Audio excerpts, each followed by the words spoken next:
Station જ્યારથી બનાવ્યું છે ત્યારે પહેલાં અમને આવું કીધું હતું કે અહીં સબસ્ટેશન બનશે તો તમારા ગામમાં લાઇટો ન જાય, તમને સેપરેટ લાઇટ મળશે. પણ એના છતાં અમારા ગામમાં એટલી બધી લાઇટો જાય છે. છેલ્લા 4 મહિનાથી અમને એટલું પ્રોબ્લેમ થાય છે, વારંઘડી લાઇટો જતી રહે છે. અને એના તકે આમાં છોકરાઓને બધા ગયડાઓને બધાને એટલું અઘરું પડે. રાતે હોય લાઇટો જાય, એરું ઝંઝર આવે તો એનું અમે શું કરવાનું? સાપ આવે, વીછી આવે, બધા ઘરમાં પી જાય. છોકરાઓને બહાર નીકળવાનું કેટલું અઘરું પડે છે. અને ઉપરથી સવારે લાઇટ જતી તો છોકરાઓને અમે ટિફિન વગેરે કેવી રીતે બનાવી આપવાનું? અમારે પહેલા ઉઠે તો અમારે પહેલા તો લાઇટ જ જતી રહે તો છોકરા શું લઈ જાય ખાવા?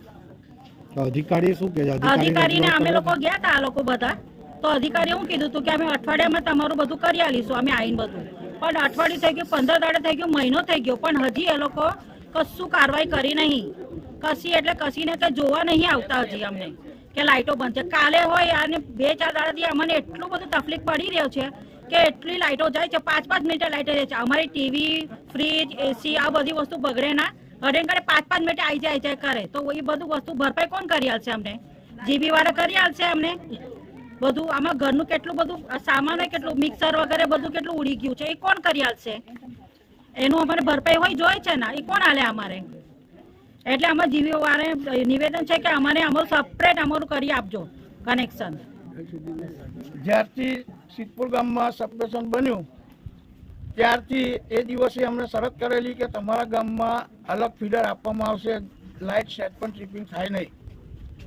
પણ એ પ્રોબ્લેમ સોલ્વ થયો નથી. 4 મહિનાથી એક ધાર્યું ટ્રિપિંગ રોજનું 40 થી 45 વાર ટ્રિપિંગ થાય છે.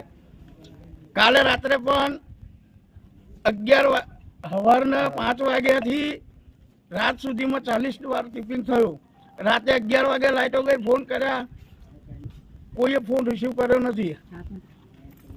અધિકારી શું કહે છે? અધિકારીઓને પહેલા પણ અમે ગયેલા, જીબી 2 વાર ગયેલા તો 15 દિવસની મુદત આપેલી, 15 દિવસની ઉપર 1.5 મહિનો થવા આવ્યો, હજુ કોઈ અધિકારી ભરવા નથી આવ્યો અને કોઈ ફોને રિસીવ કરતા નથી.